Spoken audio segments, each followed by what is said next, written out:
சப்பாத்திக்கு எப்போவுமே செய்கிறதுலேருந்து கொஞ்சம் டிஃப்ரெண்ட்டான சைடு செய்யணும் அப்படின்னு ஆசைப்பட்டீங்கன்னா இந்த ரெசிபியை ட்ரை பண்ணி பாருங்கள்.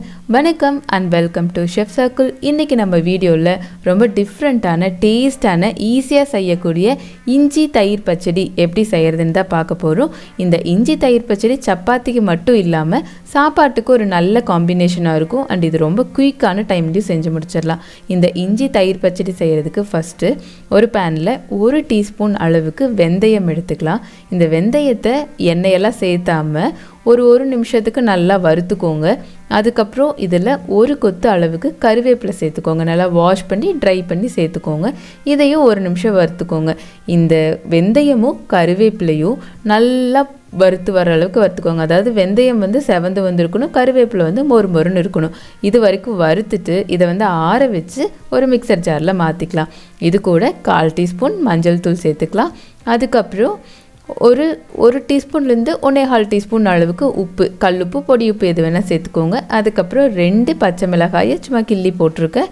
இது கூட ஒரு 30 கிராம் அளவுக்கு இஞ்சி நல்லா தோல் சீவி அதை கட் பண்ணி சேர்த்துருக்கேன். ஒரு 2 இன்ச் அளவுக்கு இஞ்சி, நல்லா குண்டாக இருக்கிற இஞ்சி.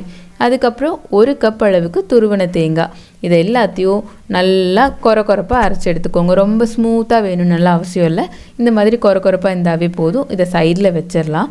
அதுக்கப்புறம் ஒரு பேனில் 1 டீஸ்பூன் அளவுக்கு எண்ணெய் சேர்த்துக்கோங்க. எண்ணெய் நல்லா சூடானதுக்கப்புறம் இதில் 1 டீஸ்பூன் அளவுக்கு கடுகு சேர்த்துக்கலாம். கடுகு நல்லா பொரிஞ்சு வந்ததும் இதில் 1 டீஸ்பூன் கடலைப்பருப்பு, 1 டீஸ்பூன் உளுந்தம்பருப்பு சேர்த்துட்டு 2 வரமிளகாயை கிள்ளி சேர்த்துக்கோங்க.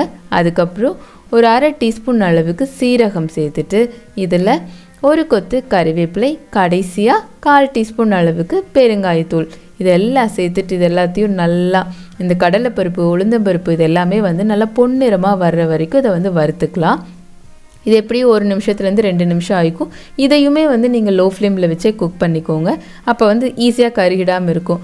இது கூட நம்ம அரைச்சி வச்சுருக்க இஞ்சி, தேங்காய், மஞ்சத்தூள் இதெல்லாம் போட்டு அரைச்சி வச்சுருக்கோம்ல, இந்த பேஸ்ட்டை சேர்த்துக்கலாம்.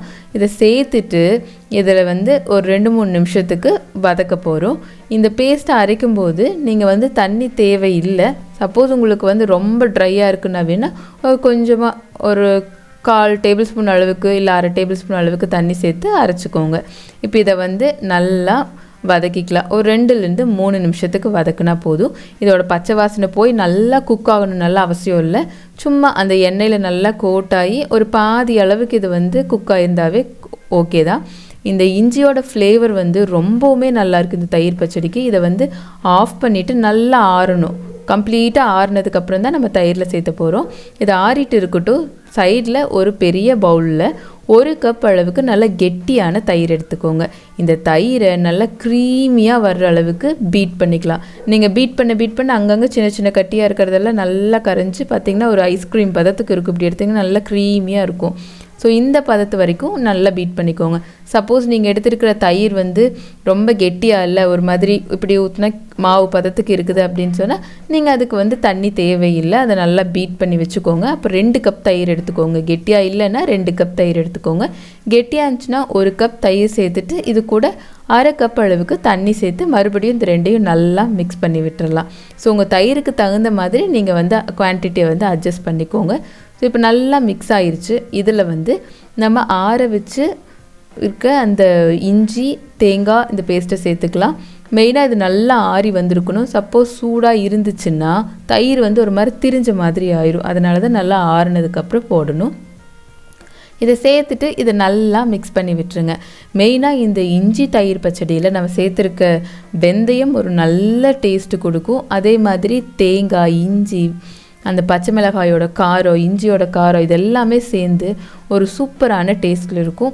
இது ரொம்ப நேரம் நீங்கள் எடுத்துக்கணும் கூட அவசியம் இல்லை. ஒரு 5-10 நிமிஷத்தில் நீங்கள் தாராளமாக அதை செஞ்சு முடிச்சிடலாம். இப்போ இதில் கொஞ்சமாக கொத்தமல்லி இலை தூவிக்கோங்க. அதுக்கப்புறம் தேவைப்பட்டால் கொஞ்சம் பெரிய வெங்காயத்தை சின்னதாக கட் பண்ணியும் சேர்த்துக்கலாம். அதுவும் நல்லா இருக்கும் சாப்பிடும்போது. ஸோ அவ்வளோதாங்க, ரொம்ப டேஸ்டான டிஃப்ரெண்ட்டான இஞ்சி தயிர் பச்சடி ரெடி ஆயிடுச்சு. இதை நீங்கள் செஞ்சு பார்த்துட்டு எப்படி வந்துச்சு அப்படின்னு சொல்லி உங்களோட ஃபீட்பேக்கை எனக்கு கமெண்ட்டில் சொல்லுங்கள். ப்ளஸ் உங்களோட சப்போர்ட் இல்லாமல் எதுவுமே பாசிபிள் பாசிபிள் கிடையாது. ஸோ இது வரைக்கும் நம்ம சேனலை நீங்கள் சப்ஸ்கிரைப் பண்ணலை அப்படின்னு சொன்னால் மறக்காமல் சப்ஸ்கிரைப் பண்ணுங்கள். கூடவே பக்கத்தில் இருக்கிற பெல் ஐக்கானையும் ப்ரெஸ் பண்ணுங்கள். அப்போ தான் நான் போகிற வீடியோஸோட நோட்டிஃபிகேஷன் உங்களுக்கு வரும். தேங்க்யூ ஃபார் வாட்சிங். Take care. Bye bye.